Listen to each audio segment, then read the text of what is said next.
집에 모인 자들이 성령을 받았다 하였사오니 하나님이 과연 살아계시고 주의 말씀은 우리의 영혼을 쪼개며 관절을 쪼개며 우리를 하나님 말씀 앞에 하나님 앞에 벌거벗은 자처럼 드러낸다 하였습니다. 우리가 주님 앞에 드러나는 시간이 되게 하여 주시고 하나님의 뜻이 우리 앞에 계시되는 시간이 되게 하여 주시고 성령으로 교제하는 시간이 되게 하여 주옵소서. 우리가 주의 말씀이 아니고서는 하나님의 나라에 들어갈 수가 없고 하나님의 말씀이 아니고서는 세상에서 싸워 이길 무기가 없나이다. 오늘 역사해 주시고 우리를 하나님의 말씀에 충만한 자로 세우시며 성령으로 이 세상을 이기는 자녀들 되게 하여 주시옵소서. 아멘. 우리에게 말씀하시면 우리가 듣겠나이다. 성령이 함께하여 주시옵소서. 아멘. 비춰 주시옵소서. 아멘. 주 예수 그리스도의 이름으로 기도하옵나이다. 아멘. 예수님이 십자가지로 올라가셨습니다. 예루살렘 성으로 올라가시는데 약 10장에 걸쳐서 누가복음에 보면 9장부터 19장까지 예수님의 마지막 예루살렘 여행이 기록되어 있다 그랬습니다. 그런데 이 예루살렘을 올라가실 때 그냥 바쁘다고 예수님이 후다닥 올라간 것이 아니고 예수님이 중간중간에 거쳐야 할 곳들을 다 거치면서 올라갔습니다. 오늘 말씀에도 보면 예수께서 각 성과 각 마을로 다니사, 옛날 번역은 각 촌이라고 되어 있습니다.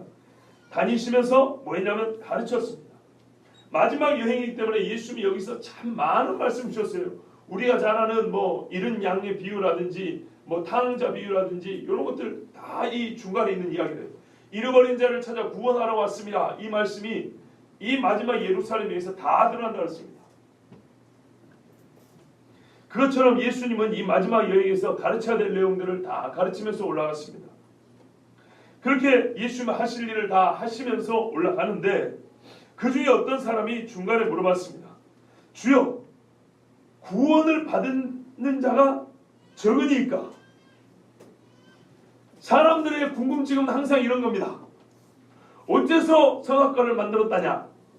어째서 하나님은 다 아시면서 그거를 막지 않고 먹도록 내버려 뒀다냐? 어째서 하나님은 살아계시고 역사하신다면서 세월호에 사람들 죽어가고 예수님들도 많지만 왜 안 구해줬다냐? 저 옛날에 태국에 2004년도 10년 전에 쓰나미가 몰려와서 많은 사람 죽었는데 해변가에 젖먹이 아이들도 걸어다니더만 그 아이들 그냥 수직에 확 데리고 가면 되지. 개들이 물에서 다 쓸려가지고 돼지 새끼, 개 새끼와 같이 썩어서 구덩이가 드글드글한 시신으로 발견되기까지 하나님은 왜 그 젖먹이들 구하지 아니하셨다냐? 인간의 질문은 항상 똑같습니다. 그런데 한 번도 하나님은 대답을 해주신 적이 없습니다. 성경을 보십시오. 왜 인간에게 하나님 그런 고난을 주십니까? 왜 그렇습니까? 라고 물어보는데 하나님은 한 번도 대답을 해준 적이 없습니다. 가장 지독한 고난을 겪었던 욥이 물어볼 때 하나님이 대답을 안 해줬습니다. 꼭 기억하십시오. 우리가 하나님 앞에 지독한 고난을 겪을 때 하나님 앞에 왜? 라고 물으면 하나님이 대답 안 해줄 겁니다.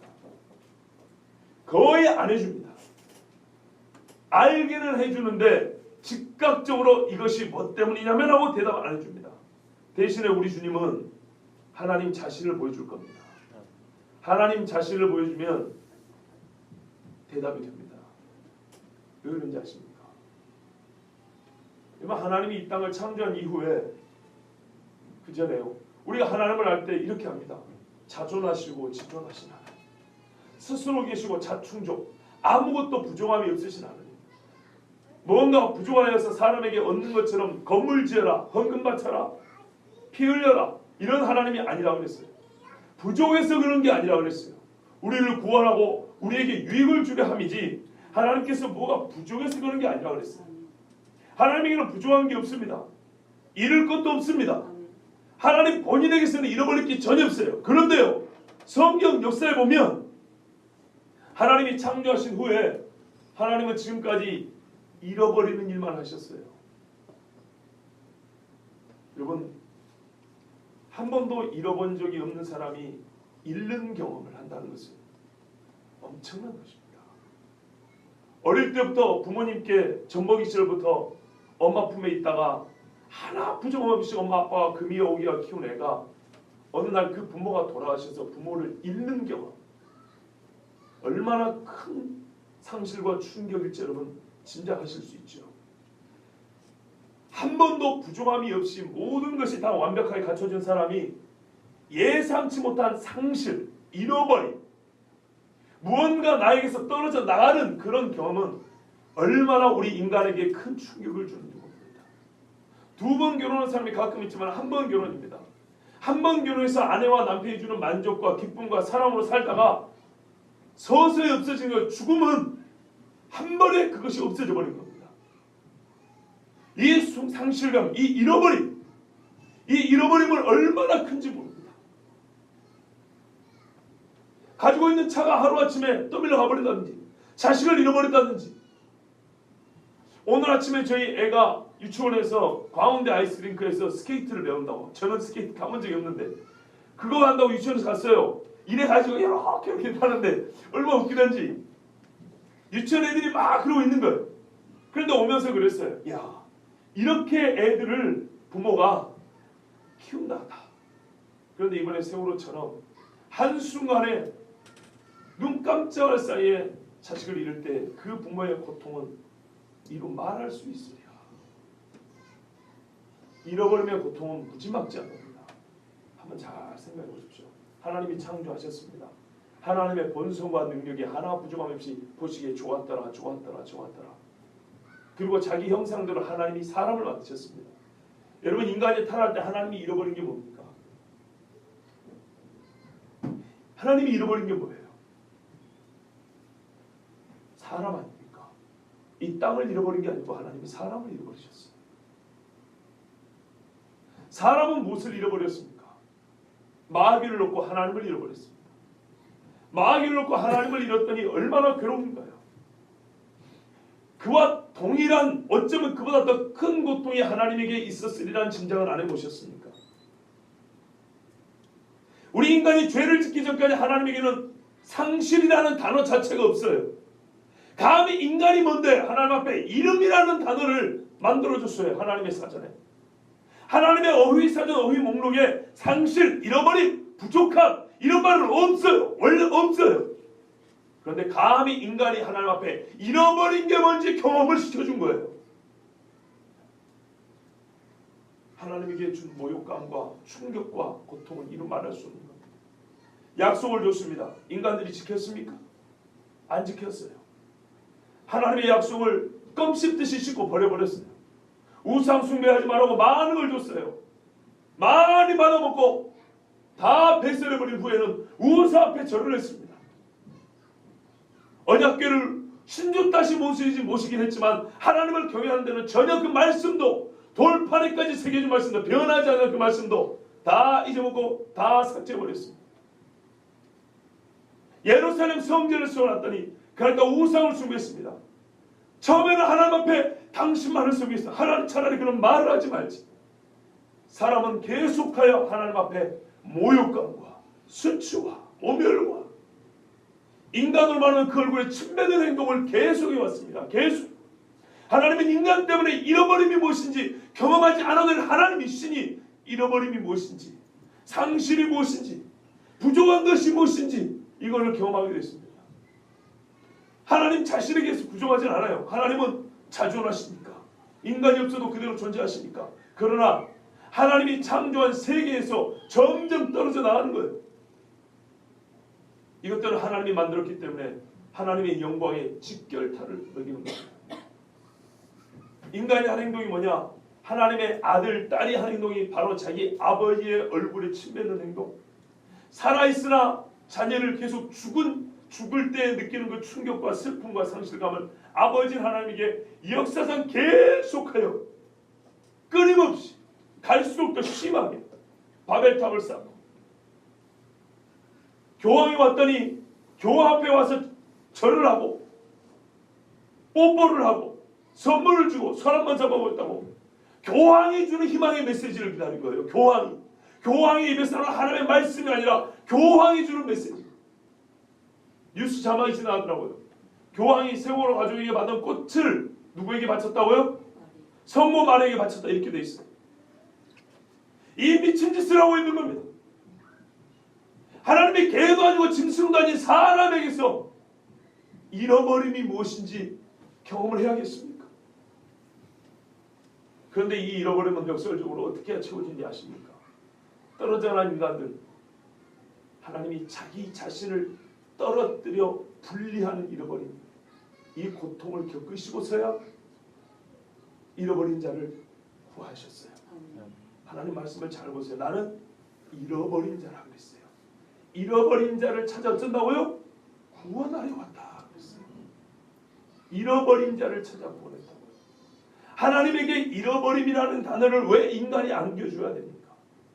우리가 하나님에게 잃어버리게 한 것이 얼마나 많은지 아십니까? 하나님은 그걸 가르쳐줍니다. 너희들이 나에게 잃어버림이 뭔지 가르쳐주는 인간들이다. 내가 너희를 위하여 참 많은 걸 잃어버린다.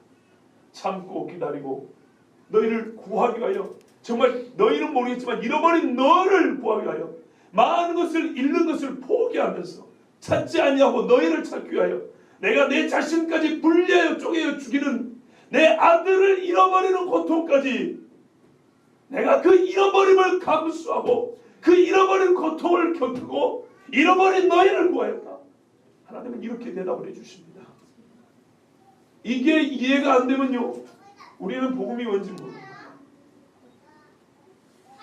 우리가 하나님 앞에 얼마나 잃어버린 충격을 많이 안겨줬는지 모르면요, 우리가 하나님 앞에 얼마나 큰 죄인인지 알지 못하고, 예수께서 엘리 라마 사박다니 아버지 어찌하여 나를 버리셨나이까, 하나님은 이거를 일부러 잃어버린 거예요. 일부러 자식의 세월에서 찬물을 깨고 나오지 못하는 그것을 직접 눈으로 보는 아버지라고 한번 생각해 보세요. 어머니라고 한번 생각해 보세요. 하나님이 어쩌냐면은 그걸 참아볼 수 없어서 빛을 가리는 것을 통해서 외면해버린다 했어요. 잃어버린 것 사람이 작정하고 안 보겠다 그런 거예요. 하나님이 추상입니까? 하나님이 현실이잖아요. 하나님이라는 현실이 우리 눈앞에 있잖아요. 하나님의 말씀에 현실이 있잖아요. 실제로 이거는 도서관 비치되어 있는 책이고 서점에서 파는 책입니다. 실제로 인쇄업자가 찍어내는 책입니다. 이거는 실제입니다. 실제. 하나님이 실제로 우리를 잃어버리게 됐어요. 우리가 하나님 앞에 잃어버리게 한 게 너무 많고 내 자신을 하나님에서 떨어뜨리는 그 충격, 하나님의 형상이 떨어져 나는 이 고통을 하나님께 안겨준 우리 사람들. 그런데 우리 하나님은 자기 아들을 잃어버리면서 잃은 자인 우리를 찾으셨다고 그랬어요.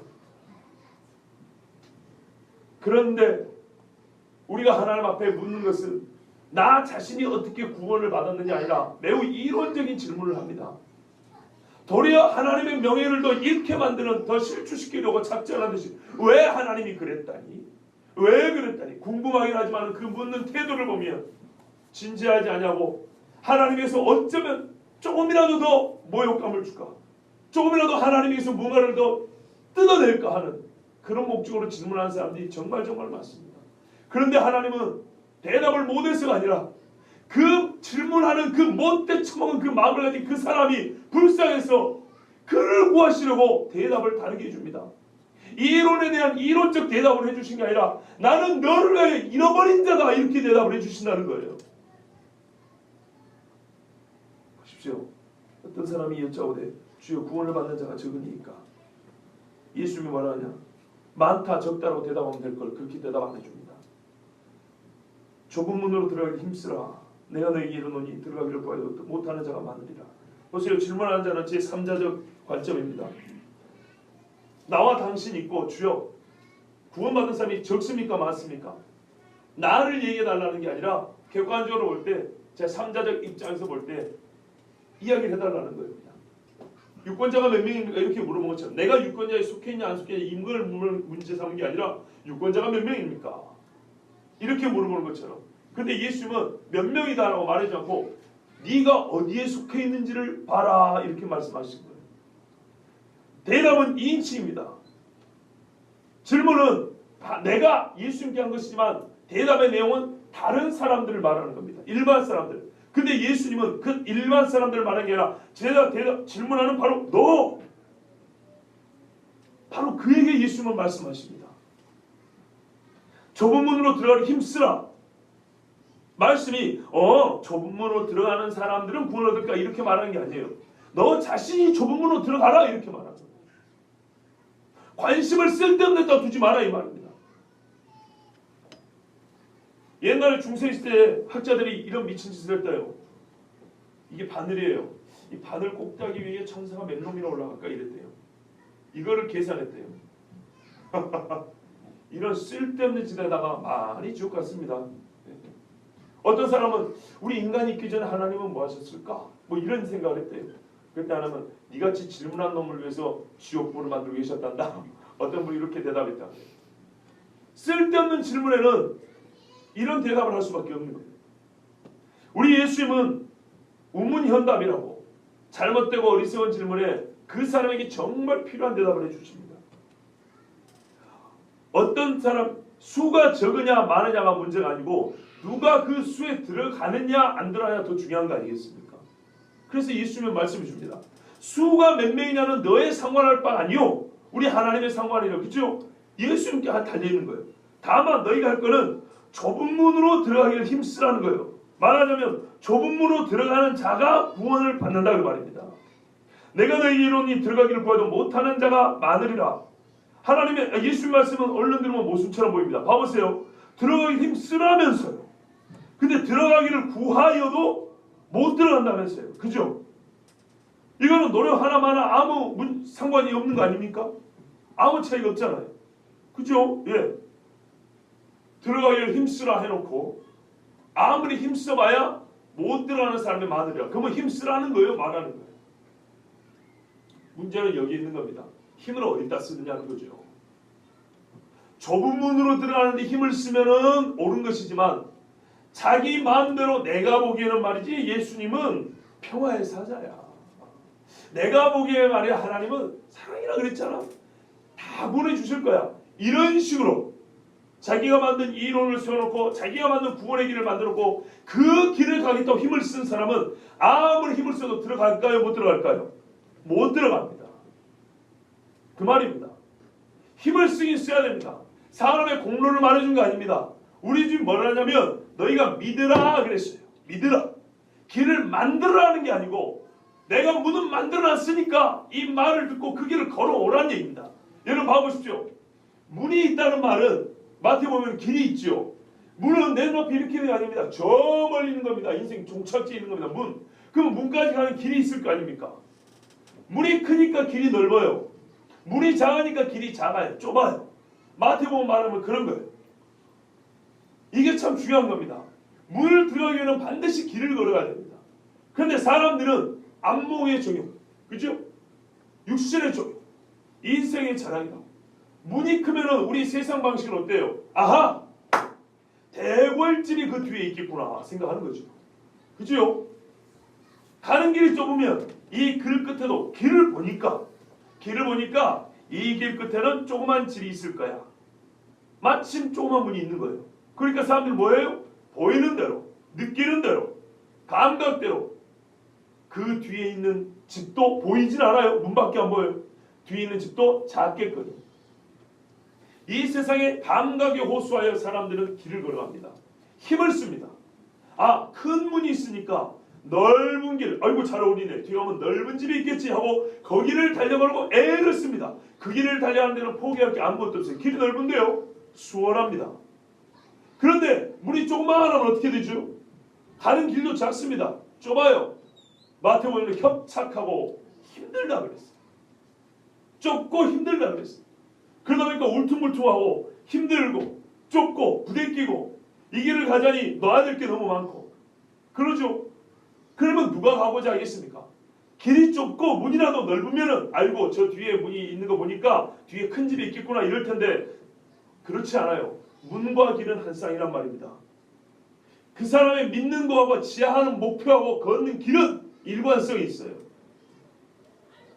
그래서 그 문을 보면 큰 길, 아이고 잘 어울리네. 뒤에 큰 집이 있겠지. 그러나 우리 주님은 뭐라 말씀합니까? 문 크기하고 뒤에 집 크기는 다르다 이 말이에요. 이 세상에서는 큰 문 뒤에 큰 집이 있는 것이 세상의 상식이요 법이지만 하나님 나라는 다른 거예요. 많은 사람이 큰 길을 간다는 것은 자기가 가지고 있는 걸 그대로 갖고 간다는 겁니다. 자기 식대로 사는 겁니다.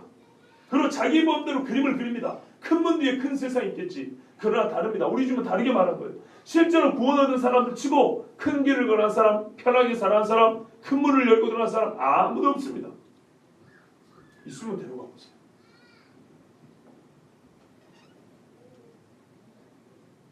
그런데요, 문제는 그러면 예수님은 우리의 지혜에 호소하는 거잖아요. 어떤 머리 좋은 사람이 야, 길은 넓고 문은 크지만 뒤에 집은 조그만할 거야. 저기는 구렁텅이일 거야. 사람이 계산으로 이거를 찾아낼 수 있을까요? 이건 문을 열기 전까지 모르는 것인데요.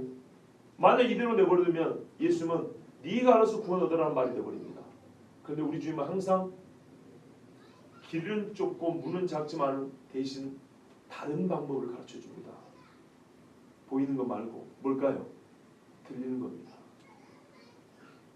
큰 길과 큰 문 뒤에는 좁은 집, 작은 집이 있는데요. 말하자면 이거는 지옥입니다. 거기서는 항상 죽음의 소리가 담을 넘어서 들려옵니다. 문을 넘어서 죽음의 소리가 들려옵니다. 미혹하고 거짓된 소리가 들려옵니다. 귀가 있는 사람은 가다가 돌이킬 수 있습니다. 좁은 길과 좁은 문 뒤에는 항상 무슨 소리가 들려오면 하나님의 말씀이 들려옵니다. 항상 순교자의 신앙 간증이 들려옵니다. 예수님이 우리를 부르는 소리가 들려옵니다. 성경의 믿음의 사람들의 이야기가 들려옵니다. 믿음은 들으면서 나고 들음은 그리스도의 말씀으로 만난다고 했어요. 우리 주님 만약에 문만 놓고 길만 놔뒀다면 머리 좋은 인간들아 잘 찾아와라. 복불복이다. 이랬을 겁니다. 그런데 주님은 그렇게 하잖아요. 길은 좁고 문은 작지만은 뒤에서 항상 그 문을 넘어서 길을 걷는 자에게 끊임없이 소리를 들려줍니다. 구원하는 방법은 보는 게 아니고 듣는 것입니다. 그래서 우리를 듣게 합니다. 그런데 인간들이 어쩝니까? 그것에 귀를 기울이지 않습니다. 내가 듣고자 하지 아니하느니라. 그래서 항상 사람들은 눈에 보이는 대로 소위 말해서 자기 하고 싶은 대로 갑니다.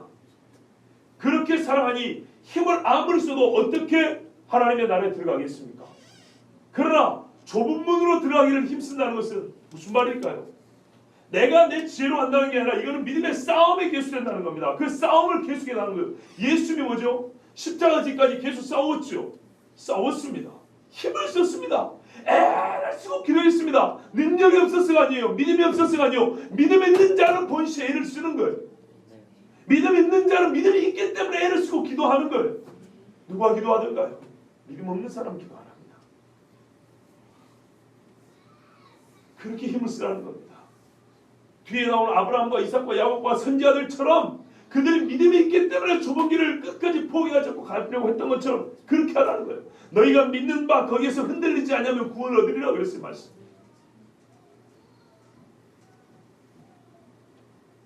사람들이 착각하는 게 또 있습니다. 우리가 하나님을 알면 우리는 구원받는다고 생각하십니다. 틀린 말은 아니죠. 상호성이 있으니까. 그런데 성경은 구분을 확실하게 해줍니다. 25절 보십시오. 좁은 문으로 들어가는 그들은 누가 알아요? 집주인이 알아요.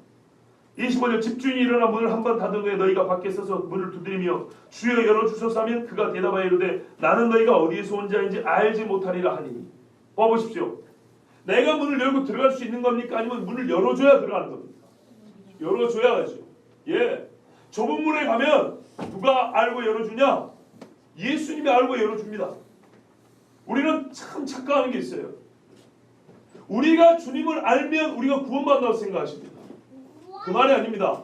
우리의 믿음은 원리적으로 말하자면 하나님이 나를 아는 근거가 되는 것입니다. 무슨 말인지 이해되시죠?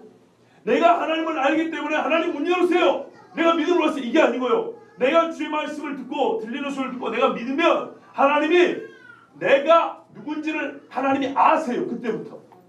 그래서 내가 오면 내가 네가 누군지 아노라 하면서 문을 열어준다 이 말입니다. 성경은 분명히 말합니다. 물론 내가 믿는 것과 하나님의 나라는 것은 동시에 일어나는 일이지만 주권이 누구에게 있냐? 문을 열고 닫는 건 누구에게 있냐? 하나님께 있다는 겁니다. 요한계시록에 열면 닫을 자가 없고 닫으면 열 자가 없다. 다윗의 열쇠를 가지시니가 가라사대. 집주인에게 주권이 있는 거예요. 노아의 방주문은 누가 닫으셨죠? 노아가 닫았습니까? 성경 말씀에 분명히 말하는 하나님이 닫으신지라 꽝 닫아버렸어요. 노아가 열고 싶어도 열리지가 않습니다. 집 주인이 아는 자만 들어가는 것입니다. 그러면 어떤 힘을 쓰는 자요? 이 집에 들어오기로 애를 쓰는 그 과정을 하나님이 봤다는 말이에요? 안 봤다는 말이에요? 봤다는 겁니다. 그 믿음으로 이 길을 힘들게 걸어오는 것을 하나님이 봤다는 겁니다. 대충 지 맘대로 살다가 넓은 물로 가다가 막판에 좀 해볼까? 그런 사람은 주님이 나는 너를 모른다 그랬어요. 모른다. 얼마나 모르냐? 주여 열어주소서 하고 호칭도 정확해요. 요거도 분명해요. 그런데 잘못 왔어요. 그랬더니 주님 뭐냐면 나는 너희가 어디에서 온 자인지 모른다. 신분과 출신과 성분, 네가 요구하는 출처 근거 모르겠다 이 말이에요. 가장 기본 아닙니까 이거는? 누군지 안다는 것은 기본 아닙니까? 상대와 나의 관계에 있어서. 무슨 말이냐? 나는 처음부터 너를 모른다 이 말이에요. 내가 네 이름을 알고 네가 교회를 몇 년 다닌 걸 아는데 10년이 부족했구나. 헌금을 얼마 하는지 아는데 2천만 원이 부족했구나. 이런 식이 아니에요. 나는 너를 처음부터 모른다 이 말이에요. 오늘 수업에도 말씀드렸지만 현대인의 큰 오류 중에 하나는 사람을 여러 유형으로 분류하는 덫에 빠져 있다는 겁니다. 태양인, 소음인, 태음인 뭐 이렇게 나누는 거. MBTI 했더니 뭐 EFA 뭡니까 그거. ENFJ 뭐 이렇게 나누는 거 있잖아요. 이렇게 막 몇 가지 정도 하는 거 그게 도대체 수십 가지만 나눕니다. 심리 검사해 보면 나누고 뭐 성격 검사가 나오고 인성 검사가 나오고 별의별 사람으로 또 줄줄줄 이리 나누고 저리 나누고 어지러워서 알 수가 없어요. 이게 덫이라고 그랬습니다. 성경은 인간을 그렇게 복잡하게 나누지 않습니다. 하나님의 말씀을 듣는 자와 듣지 않는 자로 나눕니다. 너무나 칼로 자르다 나누는 게 아닙니다. 봐보세요. 폭이 없다는 얘기는 아니에요. 이 두 손으로 나누는 게 아니에요. 믿는 자와 믿지 않는 자가 아니고 믿는 자는 삶이 믿음의 성숙에 따라 믿음으로 색깔을 칠할 수 있는 삶이 이 정도의 폭이 있어요. 정말 극단적인 믿음이 있고 연약한 자의 믿음이 있어요. 믿음은 믿음이에요. 이까지 폭은 있어요. 이게 다 압축돼서 하나의 선이라는 얘기는 아니에요. 이 정도 폭이 즉 소위 말하는 융통성이라는 게 있어요. 그러나 이까지는 믿음인 거고 이 선함은 불신인 거예요. 성경은 믿는 자와 불신자로 나눕니다. 성경은 방주에 들어간 자와 들어가지 못한 자로 나눕니다. 예수님과 함께 모으는 자와 해치는 자로 나눕니다. 좁은 길을 가는 자와 넓은 길을 가는 자로 나눕니다. 좁은 문을 향해서 두드리는 자와 넓은 문을 두드리는 자로 나눕니다. 본질상 진노의 자녀요 마귀 새끼하고 마귀 자식하고 하나님의 자녀의 권세를 가진 자로 나눕니다. 분명히 이렇게 말합니다. 중간은 없습니다. 그런데 마치 이 중간에 있는 것처럼 연옥을 만들어내고 마치 중간에 어떻게 보면 이게 승격이라 되는 것처럼 별의별 수를 다 냅니다. 이 안에도 수많은 등급을 나눕니다. 사람은 인간의 유형을 여러 개로 나누지만 하나님은 단순하게 말합니다. 내가 네 이름을 아는 자와 모르는 자로 나눕니다. 이것이 결정적입니다. 지금 이 질문은 하나의 호기심 충족이 아니라 사느냐 죽느냐의 문제입니다. 영원한 생명과 영원한 멸망에 관한 문제입니다. 우리는 호기심을 충족시키기 위해서 질문을 많이 하지만 주님은 진짜 중요한 문제에 대답을 해주십니다. 사실상 엄밀히 말하면 호기심도 충족된 겁니다. 왜요? 누가 좁은 문으로 들어가든가요? 얼마나 좁은 길을 걸어갑니까? 매우 적은 수입니다. 보십시오. 우리 주님 뭐라 했습니까? 들어가기를 구하여도 못하는 자가 많으리라. 못하는 자가 많답니다. 답 됐죠? 주여 구원 얻는 자가 많으니까 적다. 그 말입니다. 구원받는 자가 적으니까 그렇다. 적다. 이미 답을 해주시면서 본질적인 대답을 해주십니다. 여러분 사람을 복잡하게 나누지 마십시오. 내 자신을 주님 앞에 복잡하게 생각하지 마십시오. 내가 걷는 길을 한번 보세요. 내가 향하는 문을 한번 보세요. 좁은 문이고 좁은 길인가? 좁은 문 좁은 길은 단순히 고통이 아니라 그랬습니다. 시험이란 고통이 아니라 그랬어요. 시험은 하나님께서 무언가를 우리에게 확인해보는 시간이라고 했어요. 확인해보는 상황. 뭘 확인하십니까? 믿음을 확인하십니다. 그래서 우리의 일상의 환경을 바꾼다고 그랬습니다. 그러나 믿음 있는 자는 세상을 다르게 보는 눈이 있습니다. 그래서 그거를 단순히 고통으로만 그치는 게 아니라 하나님이 무언가를 나에게 확인하고 싶어 하시는구나 하고 그 확인에 맞는 대답을 합니다. 이게 믿음입니다. 우리 주님이 사람들에게 모르는 자와 내가 아는 자가 있다 그랬습니다. 그런데 이 모르는 자는 어떤 사람들인가? 26절을 보시면 한 번도 우리가 충격을 안 받으면 안 되는 이야기입니다. 그때 너희가 말하되, 우리 주님 누구한테 말하죠? 지금 바로 너희라 그랬습니다. 다른 사람이 얘기할 거 바로 나 자신을 이야기하는 것입니다. 너희가 말하되 우리는 주 앞에서 먹고 마셨으며 주는 또한 우리의 길거리에서 가르치셨나이다. 이렇게 핑계를 댈 거라는 거예요. 내가 너희를 모른다 그러면 주님 그럴 수 있습니까? 배신입니다. 왜요? 우리가 주님과 함께 먹고 마셨잖아요. 교제한 적이 있잖아요. 우리가 주님 앞에서 배운 적이 있잖아요. 이것이야말로 현대 많은 성도들이 갖고 있는 착각입니다. 정말 중요합니다. 여러분, 제가 오늘 저희 집사람이랑 아기들 데리고 이제 차 타고 가면서 그랬어요. 나 목회 시작하면서 아주 곤란한 고민이 하나 있었어요. 옛날부터 고민이었어요. 옛날부터. 뭐가 고민이냐? 우리 집에도 불신자가 많고 자기 집에도 불신자가 있고 실명도 됐어요. 우리 외할머니 안 믿었어요. 아직. 우리 외할머니가 돌아가시고 처가에 지금 부자로 사는 이모가 있는데 그 이모가 돌아가시고 또는 우리 교인들 중에 가족이나 친척인데 불신자가 돌아가실 경우에 어떻게 장례를 치르지? 내가 가서 무슨 설교를 하지? 그래서 어떤 목사님은 그런 경우에 아예 부고를 하지 마라 그런대요. 알아서 장례를 치르고 부고하지 마라 그러는데요. 난감하다고. 그럴 수는 없죠. 그런데 이해가 돼요. 여러분 저희 같은 입장 한번 생각을 해보세요. 장로님들도 그런 경우에 기도를 한다고 생각하면 얼마나 난감한지 모릅니다. 아마 경험이 있으실 겁니다. 보통 어려운 문제가 아닙니다. 그런데 사람들이 그때 하는 말이 이런 겁니다. 그 사람이 옛날에 초등학교 다닐 때 어떻게 해서든지 구원의 끈을 한번 연결해 보려고 초등학교 2학년 때 교회 와서 성탄절에 떡국 한 그릇 먹고 간 적이 있다고. 그때 그 복음에 아마 하나님이 그걸 듣고 구원해 주실 거예요. 나 그런 설교 들어봤어요. 그런 비슷한 설교. 그 사람이 그래도 세례를 받았다고 말이죠. 세례 교인이라고. 그 사람이 집사직분을 받았다고. 집사직분. 그러니까 구원 받았을 거라고. 그런데 우리 인간이 보기에도 그 사람은 절대 좁은 문을 향해서 간 사람이 아니었어요. 사람도 못 속이는데 어떻게 하나님을 속입니까? 아주 난감하고 난처합니다. 도대체 무슨 말을 해야 될지. 그런다고 거짓말할 수 없잖아요. 설교는 오늘 이렇게 놓고 그래갖고는 하나님께서 사랑하셔서 형제를 천국에 인도하시 믿습니다. 할렐루야. 그러면 유족들은 좋아하겠지만 나는 거짓 선지가 되는 거죠. 그런다고 말 안 해도 아는데 이 사람은 주역이요 여러분 똑바로 해야지. 살았을 때 믿어야지. 지금 뭐 불난주에 부채질할 것도 아니고 말이죠. 난감합니다. 아주 난감합니다. 제발 전도하십시오. 전도하세요. 저희 집안도 저가 목사라서 우리 외할머니 돌아가시면 제가 장례치르게 생겼어요. 근데 안 믿어요. 몇 번을 가서 기도하고 이 말씀을 드려도 사람들이 좋으면요 차라리 못된 사람들은 뭐가 있기 때문에 뭐 아니면 돈입니다. 뭐가 하나 있기 때문에 뭐 아니면 돈인데 둥글둥글한 사람은 둥글둥글 넘어갑니다. 구렁이 담 넘어가듯이. 믿는 것도 아니고 안 믿는 것도 아니고 잠시 그 순간을 보면 그러니까 내가 알았어 내가 내면 이러면서 돌아갑니다. 아닌 사람 아싸리 야 기독교 그 틀린 거 아니야? 그 이방 종이들 본딴 거 아니야? 이렇게 나옵니다. 그만 아싸리 부딪히고 박살을 내든지 결판을 낼 텐데 둥글둥글 돌아가는 사람이 더 위험해요. 이런 식으로 하니까 말하기가 그렇게 어려운 거예요. 손윗 사람들은 더욱 어렵습니다. 사람들이 예수님 앞에 넘어가 보려고 이렇게 얘기합니다. 우리가 뭐 얻지 않습니까? 그런데 주님이 요구한 게 뭔지 아십니까? 너희가 내 말을 듣고 행하는 자라야. 마태복음 요한복음에도 내 말을 듣고 행하는 자, 지키는 자는 내 계명을 지키는 자는 나를 사랑하는 자니 그랬어요. 이게 중요하죠.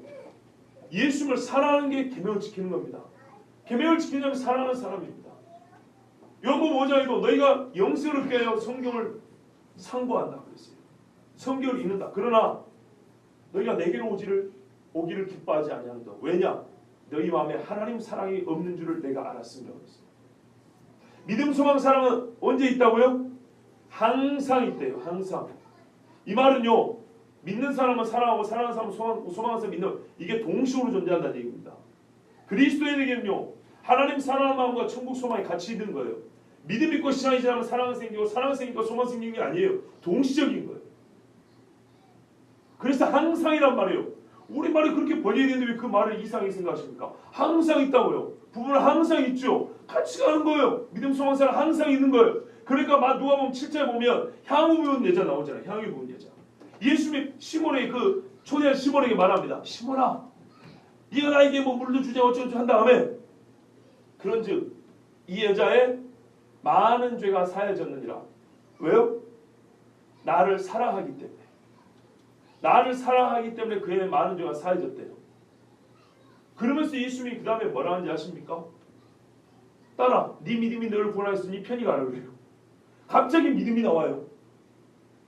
나는 믿음과 죄사함을 들어본 적이 있어도 사랑과 죄사함은 여기 외에 들어본 적이 없어요. 무슨 말이 이해되시죠? 그 말은 뭔 말이냐? 바로 그 말이에요. 믿는 자가 사랑하는 사람과 사랑하는 사람이 믿는 사람인 거예요.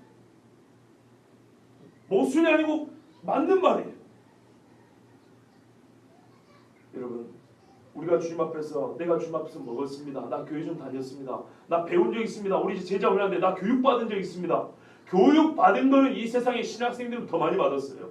근데 지옥 가는 목사들이 많다는 얘기 들어보셨죠? 저는 그 말씀을 듣기 쉽니다. 제 믿음이 잘못됐습니까? 저도 목사입니다. 바울이 뭐라 하는지 아십니까? 내가 많은 사람의 복음을 전하고 그들을 아버지께로 인도한다면 내가 버림을 받을까 두렵다고 했습니다. 진짜로 저에게 그런 두려움이 있는 거 여러분 아세요? 그런 두려움 없는 사람처럼 보이죠? 근데 진짜 그런 두려움 갖고 삽니다. 제가 늘 드린 말씀이에요. 저는 현실을 살지 구름 위를 떠다니는 사람 아닙니다. 저는 현실을 말씀드립니다. 바울도 현실을 말한다. 귀신을 쫓아도 자기 병을 못 고친 사람이에요. 병을 가진 현실 속에 사는 사람이에요. 천하의 바울도 내가 버림을 받을까 두렵다고 했어요. 교육받은 거 아무 상관없습니다. 우리 주님 뭐라 했으면 요한계시록에 이 말을 듣는 자, 말하고 듣는 자, 읽는 자, 그 다음에 뭐요? 지키는 자가 지키는 자. 그런데 문제는 이것입니다. 이 지킨다는 게 바로 이 좁은 문을 향해서 걷는 것이거든요. 근데 그 사람을 우리 주님 어쩐다고요? 내가 안다는 게 아니라 주님이 내가 너를 보았노라 그런다. 내가 너를 아노라 그런다. 아브라함에게 내가 이제 어쩐다고요? 네가 나를 교회한 줄 아노라. 그런 거죠.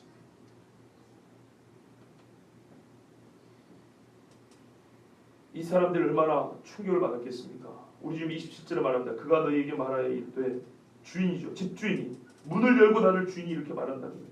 나는 너희가 어디에서 왔는지 알지 못하노라. 아까 25절에서 너희가 어디에서 온 자인지 알지 못하노라 하는데 두 번 반복됩니다. 신분 자체가 변하지 않은 사람들입니다. 그들의 출신 성분 자체가 그들의 시작점 자체가 바뀌지 않은 사람들입니다. 마음으로 변화를 받아 새롭게 되지 않은 사람들. 그리스도 안에 있으면 새로운 피조물이 되는데 그리스도 안에 있지 않은 사람들입니다. 그러면 내 자신이 어떻게 그걸 확인해 보냐? 내가 주의 말씀을 순종하느냐 안 하느냐 여기에 있습니다. 그러면서 우리 주님 말하면 행악한다 그랬어요. 악을 행하는 거라 그랬어요. 악을 행하는 거라. 어디서 온지 알지 못하는 부지 내가 알지 못하는 부지를 말한 게 아니라 그들을 판단해 버렸어요. 알지 못하기 때문에 그들이 누구기 때문에 판단할 수 없는 거잖아요. 사람은. 그죠? 누군지 모르는데 어떻게 판단해요? 근데 우리 주님이 알지 못한다는 이유는 그 행위에 대한 판단이 있기 때문에 알지 못한다는 이유는 판결문이에요. 판결문. 중요한 얘기입니다. 너희는 행악하는 자들이다. 내 말을 듣지 않고 순종하지 않고 마귀의 짓거리 하던 사람들이라 이 말이에요. 그 행위 때문에 그 악함 때문에 판결문 나는 너희를 몰라 이게 판결문이에요. 그러면 판결문의 처음은 어떻게 되겠습니까? 마귀가 끌고 가는 겁니다. 이제 단순히 부지한 상태로 몰라하면 문 앞에 뭐 농성하고 열어줄 때까지 안 물러간다 막 이런 게 아니고요. 모른다 그러면 이게 판결문이기 때문에 집행관들이 와서 끌고 갑니다. 행악하는 자, 좁은 문으로 가지 아니하는 자, 넓은 문으로 가는 사람은 하나님 앞에 악을 행하는 자와 같다 그랬습니다. 그래서 악을 행하는 자들은 하나님은 의가 아니고서는 받을 수가 없기 때문에 처음부터 나는 배가 아니면 빵입니다. 나는 처음부터 너희를 모른다 이렇게 말했어요. 그래서 떠나라 그랬습니다. 떠나면 문 앞에서 농사하는 게 아니라 어디로 가야 됩니다. 판결문 때렸으면 어디로 갈까요? 바깥 어두운 데로. 28절을 보십시오. 너희가 아브라함과 이삭과 야곱과 모든 선지자는 하나님 나라에 있고 집주인이 문을 여는 사람은 그 나라에 들어옵니다. 좁은 문 뒤에 이런 데가 있는지 몰랐지? 이런 말이죠. 그 문 뒤에 문을 집주인이 열어주고 그 뒤에는 하나님의 나라라는 게 있는 거예요. 지금은 낙원이지만 주님 오실 때 이 산과 새 땅이 있는 것이죠. 하여튼 하나님 나라. 그런데 오직 너희가 누구죠? 모르는 사람, 어디서부터 왔는지 모르는 사람, 좁은 문으로 들어가기 힘쓰지 않은 사람, 행악하는 사람, 이 사람들은 어떻게 됩니까? 밖에 쫓겨난다고 그랬습니다. 판결문이 내렸기 때문에 쫓겨납니다. 그러면 거기서 뭐합니까? 울고 슬피 울며 이를 바닥바닥 그랬어요. 회개 안 해요. 여기서 회개하는 사람은 이 땅에서도 회개 안 했다는 얘기입니다. 요한계시록에도 불과 유황이 떨어지고 막 우광이 떨어지고 난리가 날 때 그러나 사람들이 회개치 아니하더라. 한 2번 반복이 나옵니다. 종말이 오기 전에도 하나님이 사인을 보내주는데도 그러나 사람들이 바위길에 숨으면서 이 환란이 나에서 피나가기를 기다리면서도 하나님 우리가 잘못했습니다 소리 하지 않냐고 하나님을 원망하고 우상을 숭배하고 회개치 아니하더라. 이게 같이 갑니다. 하나님을 원망하고 회개치 않냐고 우상을 숭배한다. 이 세 가지가 같이 갑니다. 그래서 이 사람들은 자기의 불의함을 회개하지 않냐고 끝까지 이를 바닥갑니다. 인자의 온 곳은 잃어버린 자를 찾아 구원하려 함이라고 그랬잖아요. 그죠? 우리가 이 말씀에 보면은 5장 32절인가 거기 보면 뭐라 하냐면 우리 주님이 내가 이 땅에 온 것은 죄인을 불러 회개시키러 왔다 그랬어요. 내가 의인을 부르러 온 것이 아니요 죄인을 불러 회개시키러 왔다 그랬어요. 이 회개하여야 문을 들어가게 됩니다. 그런데 이거야말로 진짜 어려운 것인지 압니다. 여러분 좀 봐보십시오. 진짜로 어려운 게 믿고 사는 거라 그랬습니까? 믿는 게 어렵다 그랬습니까? 믿는 게 어렵죠. 예, 회개하는 것이 어렵습니다. 이 회개의 문턱을 넘어가는 게 그렇게 어렵습니다. 솔직히 말씀드리면 회개한 다음에 죄를 안 짓고 사는 것보다 죄 짓고 살던 사람이 회개를 하고 그 다음 삶으로 넘어가는 것이 그것이 진짜 어렵습니다. 여러분 너무나 익숙한 말씀이기 때문에 새로울 것도 없습니다만 우리 주님이 얼마나 구체적으로 말씀해 주셨는지를 한번 생각해 보시기 바랍니다. 단순한 얘기잖아요. 너희가 내 말을 듣고 순종해란 말이 신약의 복음서만 해도 몇 번이 나왔는지 모릅니다. 근데 우리 주님이 그 몇 번을 아까워하지 않냐고 우리가 지루할 것을 배려도 안 해주시고 반복을 하셨어요. 회개하라 반복하셨고 듣고 행하라 반복하셨습니다. 많이 반복하셨습니다. 신약 전체에도 무지하게 많이 반복하셨고요. 신구약을 합하면 수십 번 수백 번 반복하셨습니다. 지루합니다. 솔직히 그렇게 반복하면 한 번 또 말씀할 때마다 한 줄로 끝낸 게 아니고 똑같은 얘기인데 몇 줄을 걸쳐서 몇 분에 걸쳐서 얘기를 합니다. 얼마나 지루하고 똑같은 소리 반복하면 귀찮습니다.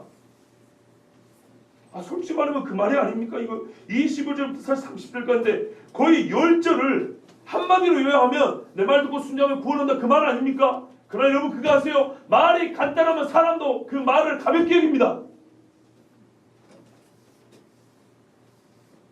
경고물이 아무렇게 휘갈겨 써있으면 사람이 경고인지 모릅니다. 빨간 줄 쳐져 있고 도장이라도 딱 찍어놓고 벌금이라도 얼마나 써놔야 경고인 줄 아는 것이지. 지뢰밭도 애기들 이모티콘하고 웃는 거 지뢰밭 이러면 누가 지뢰밭인지 알겠습니까? 빨간 줄 해놓고 해골바같이 해놓고 폭발물 접근 금지 여기는 지뢰밭 해놓고 사람이 죽고 찢어나는 그림이나 그려놔야 이 심각하게 해놓고 여러 군데 붙여놔야 안 들어가지. 딸랑 문 앞에다가 애기들 웃는 것처럼 지뢰밭인데 이렇게 하나 붙여놓으면 누가 안 들어가겠습니까? 거기를 애들도 장난치다 들어가죠. 우리가 그만큼 주님의 심정을 몰라요. 우리는 호기심 천국에 사는 사람들인데 우리 주님은 진짜 의인들을 보고 싶은 거예요. 죄인이 의인 되기를 원하시는 거예요. 그래서 이렇게 많이 반복 이렇게 길게 얘기하고 구체적으로 얘기해 줍니다. 잃어버린 우리를 구하시려고. 근데 우리는 다른 데 관심이 많아요. 정말 다른 데 관심이 많아요. 봐보세요. 이 사람들 먹고 마시는 데 관심이 왜 썼어요? 요거면 족할 줄 알았어요. 주님 말씀하시면 거기서 듣고 교육이나 받고 글이나 막 적고 있으면 이걸로 되는 줄 알았어요. 이게 교인됨인 줄 알았어요. 근데 우리 주님은 교인됨을 말하는 게 아니라 성도됨을 말하는 거예요. 성도됨. 여러분 가톨릭이 아니고요. 개신교인이 아니고 그리스도인을 말하는 것입니다. 성경은. 성경은 침례교인, 장로교인, 성결교인이 아니에요. 그리스도인을 말하는 거예요. 그리스도인을. 우리 주님은 복잡하게 나누지 않아요. 합동, 보수, 합동, 개혁, 합동, 진보, 장로의 통화, 합동, 성결, 침례 아무 문제 아니에요. 단순합니다. 그리스도를 믿느냐 안 믿느냐, 내가 아는 인간이냐 모르는 사람이냐. 여러분 어디에 속해 계십니까? 우리 주님이 2인칭으로 말씀하셨습니다. 너희가 계속 그러세요. 얼마나 듣는 사람 기분 나쁜지 몰라요. 그런데 저는 오늘 말씀대로 말합니다. 미리 자매님 어디에 있어요? 내래 할가니 니래 할가니 우리를 어떻게 할가니 주님이 아시지. 집주인이 아시죠. 그죠? 그 나가서 집주인이 열어주면 주님이 나 아는 거예요. 나를 아시는 거예요. 그런다고 불안 속에 살 건 없습니다. 믿는 자는 불안하지 않아요. 자기가 자기 양심을 압니다. 화인 맞지 않은 이상 압니다. 자기가 뭐가 부족한지 압니다. 이거는 부족뿐인지 근본적으로 변하지 않은 것인지 오해하시면 안 돼요. 사람이 아무 죄도 안 지난 얘기 아닙니다. 분명히 발을 씻어야 된다고 했어요. 근본적인 변화가 있어요. 근본적인 변화. 예를 들어서 청부 살인업자입니다. 청부 살인업자가 예수를 믿었어요. 자, 살인하면서 주여 나는 주인입니다. 이거 믿은 거예요? 안 믿은 거예요? 안 믿은 거예요. 청부 살인업자가 예수 믿으면 칼 버려야 돼요. 그거 자수해야 됩니다. 형 살아야 됩니다. 근본적으로 변화 이게 믿은 거예요.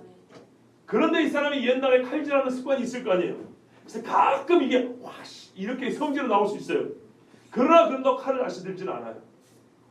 이게 변한 거예요. 이 충동을 억누르고 충동을 이기고 믿음으로 내가 참아야지 버텨야지, 이게 좁은 문을 보고 걸어가는 거 아닙니까? 고통이 없는 게 아닙니다. 시험이 없는 게 아니에요. 곤란이 없는 게 아니에요. 곤란과 유혹은 있다니까요. 유혹은 있어요. 그러나 그 유혹을 이기는 게 좁은 길을 가는 것이고 좁은 문을 향해 가는 것이죠. 그걸 우리 주님이 본다 이 말입니다. 본다. 내가 너를 안다. 그 말이 안다. 이게 참 중요합니다. 여러분 저 역시도 농담이 아니고 진짜로 믿음이 있는 것 같은데 불안할 때가 많습니다. 진짜 내가 믿음이 있는가 하고 참 불안할 때가 많습니다. 여러분 잘 모르시죠? 적어도 앞에서 이렇게 소리를 지르고 설교할 정도 되면 겁나게 믿음이 좋고 지는데 겁이 날 정도로 믿음이 없어요. 제가 겁이 나요. 진짜로 제가. 진짜로 거짓말하는 진짜입니다. 나 이렇게 믿음이 없어도 될까? 나 이렇게 하나님 앞에 의롭지 못해서 될까? 진짜 내가 오늘 5분 있으면 숨이 끓는다 생각할 때 내가 5분 동안 내 삶을 이렇게 돌이켜보면 이렇게 하면서 돌이켜보면 과연 내가 주님 앞에 뭘 내놓을 수 있을까? 가끔 저한테 청년들이 찾아옵니다. 옛날 이제 옛정에 청년들이 찾아오는데 그 중에 선교하는 친구들이 있어요. 지금도 집에서 쫓겨난 애들도 있고요. 매 맞는 애들도 있고요. 막 요거도 모이면서 그런 애들이 있어요. 그러면서 막 1년에 한두 번씩, 막 1년씩 막 교육과 또 선교도 하고 그런 애들이 있어요. 제가 말씀을 전하고 가르쳤는데 불구하고 그 친구들이 앞에 오면 저보고 기도해달라고 기도받으러 와요. 그런데 솔직히 무지하게 부담이 됩니다. 왜냐하면요, 뭔가 바뀐 것 같아요. 그 친구들이 저보다 더 잘 믿는 것 같아요. 나는 직책만 목사라는 그런 자리에 있는 것 뿐이지 실제로 주님 앞에 살아가는 모양새를 보면 저보다 그 친구들이 더 나은 것 같아요. 적어도 제가 볼 때는 농담이 아닙니다. 그래서 기도를 하자니 하긴 해야겠는데 얼마나 마음이 불편한지 모릅니다. 불편한 진실이라고 그러죠. 저만 아는 불편한 진실이에요. 야, 내가 목사라는 것 빼고는 도대체 이들에게 기도를 할 수 있는, 이들을 위해서 기도해 줄 수 있는 뭐가 있나? 이렇게 돌아보면 없어요. 진짜입니다. 그래서 마냥 즐겁게 반기지 못합니다. 현실을 말씀드립니다. 좁은 문 좁은 길을 걸어간다는 것은 참 어렵습니다. 내가 어디에 속해 있는지 오늘 보라고 주님 주신 말씀이지, 잃어버린 나를 위하여서 자기 자신을 잃어버린 하나님을 내가 알고 그분을 따르느냐를 말씀하시는 것이지, 호기심 채운다고 누가 내 이웃입니까 물어봤죠. 율법사가. 그런데 주님이 뭐라 했습니까? 쟤하고 쟤가 네 이웃이라고 말한 게 아니고 너는 이웃이 될 준비는 너는 다 돼 있고 누군지만 알면 내가 가서 도와줄 텐데 이렇게 생각하는데 너는 너 자신을 속임이라. 너는 네 자신이 이웃이 될 자격이 안 되는 사람이야. 예수님은 그랬잖아요. 누가 강도 만난 자의 이웃이 되겠느냐고 그랬어요. 자비를 베푼 자니이다. 너도 가서 그렇게 하라. 그러면 네가 그때서 이웃이 된다 이 말이에요. 근데 율법사는 어떻게 자비를 베풀었다고 지금까지 안 했다는 얘기입니다. 너는 이웃이 누군지 모르는 게 문제네 이랬지만 예수님은 이웃은 널려 있는데 네가 이웃이 될 조건이 하나도 갖춰지지 않은 너 자신을 모르는구나 하고 예수님은 책망과 사랑의 말씀을 주셨어요. 오늘 질문자에게 똑같습니다. 1차적으로 기분 나쁜 대답입니다. 그러나 2차적으로는 그가 살 수 있는 길을 가르쳐 주신 대답입니다. 구원을 얻을 자가 누구냐가 중요한 게 아니고 당신, 내가 좁은 문을 향해 걸어가고 있느냐. 집주인이 나중에 문을 열면서 내가 너를 안다.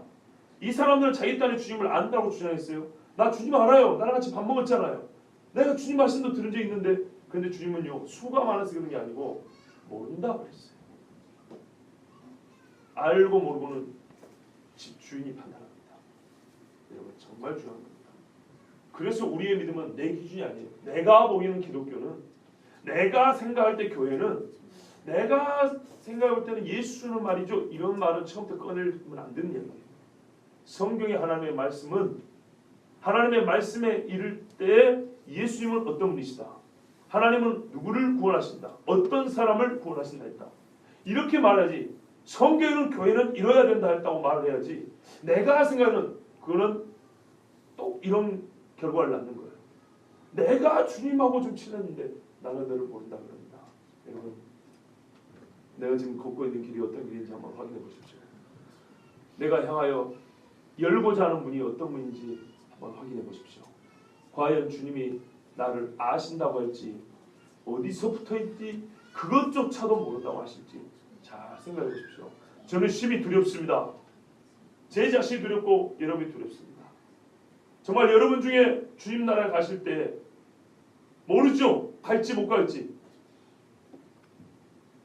숨을 거뒀을 때 제가 장례 예배를 인도를 해야 되는데 과연 제가 당당하게 아브라함과 이삭과 야곱처럼 모든 선지자처럼 주를 위하여 살고 믿음으로 살았고 세상을 이겼던 사람이라고, 핍박과 환난 중에도 하나님의 말씀을 순종하여 살았던 바로 그 사람이라고, 우리 주님이 말하는 안대로 말씀은 아브라함처럼 이삭처럼 야곱처럼 모든 선지자처럼 산 사람이라는 게 답이 나와 있지 않습니까?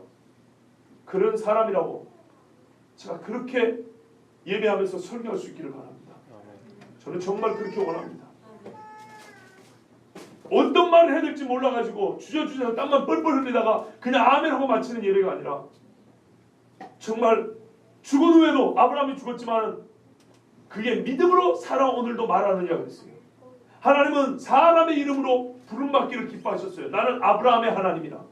죽어버린 인간이지만 그가 믿음이 있었기 때문에 자기 이름을 꾸밀 수 있는 이름으로 죽은 사람의 이름을 갖다 붙였어요.